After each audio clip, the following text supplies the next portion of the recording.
receitar medicamentos, não basta apenas que o profissional tenha conhecimento sobre o uso e efeitos daquele fármaco.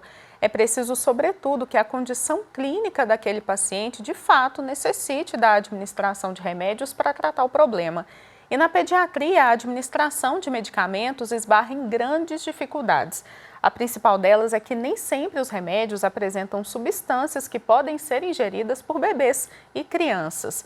O uso racional de medicamentos pode e deve ser uma questão central a ser discutida na pediatria para a promoção de melhorias na área e, claro, para a segurança das nossas crianças.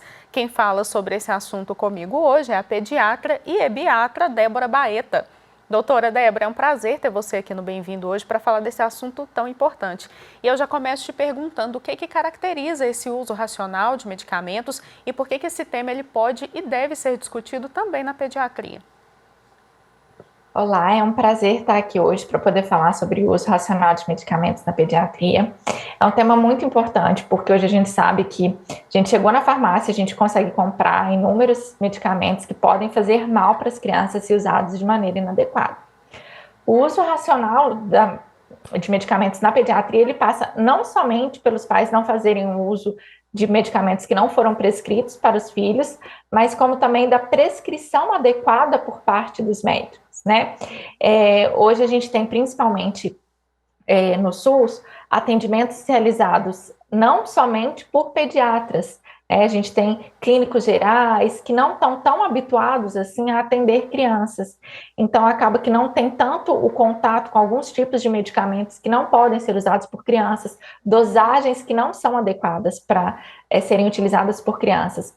Existe um medicamento muito famoso que muita gente acredita que ele é apenas 1 gota por quilo para crianças, sendo que o uso correto dele, o uso racional desse medicamento, seria 0,8 gotas por quilo. Com 1 gota por quilo, a gente poderia chegar perto de uma dose além da necessária para a criança.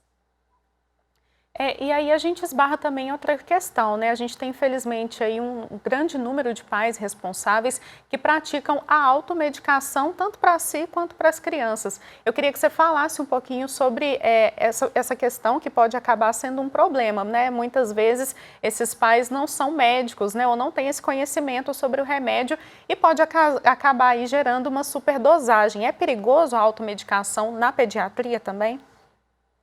É uma prática extremamente perigosa.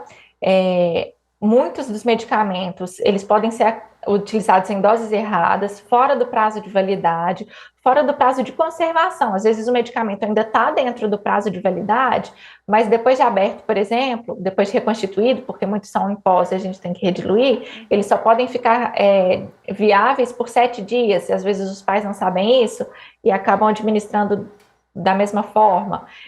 Utilizam, meu sobrinho usou esse remédio, eu vou lá e vou dar ele para o meu filho também. Então, tem diversas formas da gente fazer um uso errado da medicação por conta própria. O adequado, o ideal é que os pais só utilizem os medicamentos quando prescritos ou orientados pelo pediatra daquela criança. E aí, pegando esse gancho, eu vou falar até de uma questão que não é nem medicamento, mas é o soro fisiológico, que ele tem, em alguns casos, a indicação para ficar fora da geladeira ou dentro, acaba ficando muito tempo e quando precisa os pais usam nas crianças. Isso também tem que ter atenção, esse período do uso do soro fisiológico? O soro fisiológico, o adequado, o recomendado, é que após aberto, ele esteja mantido em geladeira. Enquanto está ali nas prateleiras, ainda não foi utilizado, ainda não foi aberto, pode ser conservado em temperatura ambiente, mas após abrir, o ideal é que ele fique em geladeira. E a gente sabe que muitas das vezes fica ali em cima da pia, no balcão, né? E isso diminui piora um pouco as propriedades, né? Que a gente precisa que mantenham-se íntegras para a gente poder fazer o uso adequado do soro. E, doutora, existem no Brasil algumas leis que regulamentem aí a classe de medicamentos pediátricos? Por exemplo, muitos medicamentos na bula são indicados para crianças a partir de 2 anos, mas às vezes eles são receitados para crianças menores dessa idade, né? Qual que é o risco dessa recomendação, né? Até feita por alguns pediatras também. Isso, especificamente sobre medicamentos pediátricos, não muda muito em relação à legislação dos medicamentos adultos. A gente tem ali os que só podem ser vendidos com receitas, mas a gente sabe que mesmo assim sempre tem um jeitinho, aquela farmácia que é perto de casa, e aí muita gente vai lá e consegue comprar mesmo sem receita, né? É muito importante que a gente faça adequadamente o controle desses medicamentos para que a gente não tenha a exposição aos prejuízos que o uso errado da medicação pode trazer. E vamos supor, em caso de febre, né, pegando aí o gancho da febre, é uma dúvida que muitos pais têm sobre a quantidade ali daquelas gotinhas que eu tenho que dar. Qual que é o critério utilizado para isso, né? Assim, será que é pelo peso realmente, é pela idade da criança, é pelo remédio? O que caracteriza aí esse critério para a gente medicar um bebê, uma criança com antitérmico? Vai variar muito. É igual um gancho com a última questão, né? A gente tem alguns medicamentos que em bula, eles só são para determinadas idades, e a gente tem um grande antitérmico muito famoso que pela bula ele só pode ser usado acima de 5 quilos. E muita gente não sabe isso e utiliza para bebês pequenos. Então a gente precisa estar muito atento à bula do que o medicamento que a gente está querendo utilizar nos diz. Alguns medicamentos vão ser por peso, alguns medicamentos vão ser por faixa etária, então, assim, para menores de 2 anos eu uso tanto, entre 2 anos e 6 anos eu uso tanto, e alguns vão ser até mesmo pelo próprio medicamento, né? Aquele medicamento vai utilizar 1 jato, 2 jatos, então vai depender muito, né, de qual medicamento que eu estou usando. Pode ser por peso, pode ser por idade, pode ser por outros fatores. Então, a gente tem que saber qual medicamento mesmo que a gente está propondo o uso, nós enquanto profissionais, e os pais saberem o que eles estão levando para os seus filhos consumirem. E, doutora, uma questão que acontece muito, né, principalmente com criancinha pequena, é às vezes está com suspeita de algum problema, acaba indo ao médico e aí tem receita de antibiótico ou corticoide para aquela suspeita que depois não é confirmada, né? Às vezes ela nem está com aquilo, vamos supor uma broncopneumonia, por exemplo. Eu queria saber os riscos da criança ser medicada para algo que ela não está, com um problema que ela não está. Isso pode ter algum efeito depois? Esse remédio entrou, mas ele não tratou nada, porque ela não tinha aquele problema. Então, todo medicamento pode trazer efeitos colaterais, efeitos adversos, e alguns podem trazer algumas coisas que não foram esperadas mesmo, uma reação alérgica, alguns problemas de pele relacionados à exposição ao medicamento que a gente chama de farmacodermia. Mas em alguns casos é muito mais prudente, muito mais recomendado a gente pecar pelo excesso do que pela falta. Então, quando eu estou falando de uma suspeita de pneumonia, uma suspeita de uma infecção bacteriana num bebezinho muito novo, é muito mais prudente eu entrar com o antibiótico de uma vez do que deixar ele exposto a uma infecção fora de controle, né? Uma infecção se disseminar. Então, nesse caso, o médico tem que pesar muito o risco-benefício. A partir do momento que fez o uso de um medicamento para tratar uma doença que aquela criança não manifestava, a gente suspende, não tem nenhum problema, e a gente aguarda a observação, ver o curso dessa doença. Um ponto que é importante a gente pensar nesse caso, igual você citou, o antibiótico ou o corticoide, quando foi prescrito esse remédio para casa, suspendeu antes da hora, né, não precisava fazer do uso do medicamento, vamos jogar esse remédio fora, principalmente o antibiótico, porque ele vai passar do prazo de validade, vai passar do prazo de viabilidade depois de aberto, e aí os pais, tendo o medicamento em casa, podem acabar fazendo o uso sem prescrição, né, a automedicação. Outro medicamento que é muito perigoso é o corticoide.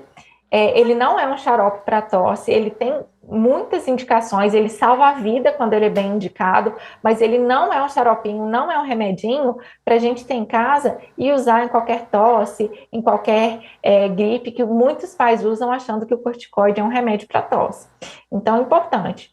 Foi prescrito um medicamento que foi suspenso, não vai ser mais utilizado, dou o medicamento para alguém de fato que usa, entrega em alguma farmácia, não fica com esse medicamento que não é necessário em casa. Doutora, pegando esse gancho aí, né, os chás muitas vezes também entram, né, aliados à medicação. até mesmo a indicação de chás, de produtos naturais, ela entra também nessa questão? Já não é um medicamento, mas também um uso racional quando a gente fala de bebê e criança? Principalmente para bebês menores de 2 anos, a gente tem muita medicação que é segura, mas como a grande indústria farmacêutica não tem condições de ficar fazendo testes desses medicamentos em crianças pequenas, alguns medicamentos não estão liberados para essa faixa etária em bula. E aí o que nos resta na maioria das vezes são os chazinhos, essas coisas mais naturais que a gente tem em casa desde, né, que a avó da gente ficava falando. Então, existem estudos já hoje avaliando benefícios, por exemplo, do mel, benefícios do abacaxi, do própolis, do gengibre, e muitos desses são utilizados por nós médicos, nós profissionais, a gente acaba passando, prescrevendo, orientando o uso desses chás. O grande impacto que isso pode ter mesmo, mas como tudo na vida, usado em excesso, né? Às vezes até água em excesso pode prejudicar, mas um chazinho com mel, um abacaxi, dentro do esperado ali, dentro de um uso regular, é bom, não traz nenhum malefício. E aí, doutora, uma questão que normalmente pega mais os pais responsáveis de bebês, né? Deu remédio para a criança, normalmente seja em gotinha, né? Enfim. E aí aquela criança ou cuspiu ou vomitou o remédio, ela não tomou aquela dose completa que foi prescrita para ela. O que fazer nesse caso, né? Muitos pais ficam pensando, será que ele tomou um pouquinho e já fez efeito? Será que eu dou de novo? E aí existe o risco da superdosagem, né? O que a gente faz nesse caso? Aí vai depender muito mesmo de quanto tempo que gastou, por exemplo, no caso do vômito, né? Acabei de administrar e a criança vomitou, eu posso administrar novamente. Agora, passou 10, 15 minutinhos, é muito difícil a gente ter mesmo certeza de quanto que foi absorvido pelo organismo e aí acabar repetindo a dose pode ser perigoso. Então, administrou, acabou cuspindo, acabou vomitando imediatamente, a gente pode repetir a dose. Isso passou um pouquinho, o mais seguro é não repetir. Tá certo, doutora. Queria te agradecer pela sua participação aqui no Bem-vindo hoje. Eu que agradeço. Obrigada.